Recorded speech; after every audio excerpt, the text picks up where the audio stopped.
जय जगन्नाथ। आज मो कविता बापा। बापा क्या कहती से झीटी को पचार जी बापा शब्दटी को हजाई सारी। बापा क्या कहती से झीटी को पचार जी बापा शब्दटी को हजाई सारी। से शब्दटी केते आपणार पर हो सारी से स्मृति को पचार। से माटी पानी पवन महकरे बापा, से कदली बाड़ी, से नड़िया बगीचा, से धान बिल सारा बापा।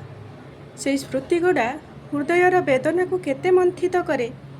जेबे से माटी पाद दिए डाकटीए बारंबार प्रतिध्वनित हुए बापा। लागे जेमिति मुंड उपरे छातटी नहीं, से आशीर्वादर हाथटी नहीं।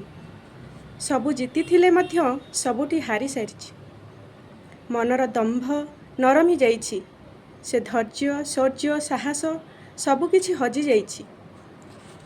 बापा क्या कहती से केवल जाने जार आखिरु दुई टोपा लुह झरी जाए जेतेबेले शब्दटी मन पड़ जाए।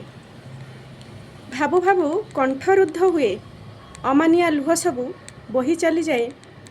जीवन कहे काहा पाखे अली करिबु, बापा तो नाहांती। तू परा बड़ हेलुणी, संसार कलुणी, ए सबु कौन तते शोभा पाए। किंतु मन कहे बापा। ए शब्द बिना जीवनटा जे अधा हो जाए। ए शब्द बिना जीवनटा जे अधा हो जाए। धन्यवाद। भल लगी लाइक करेंगे एवं निजर मतामत निश्चय जनइबे। आज रहिले नमस्कार।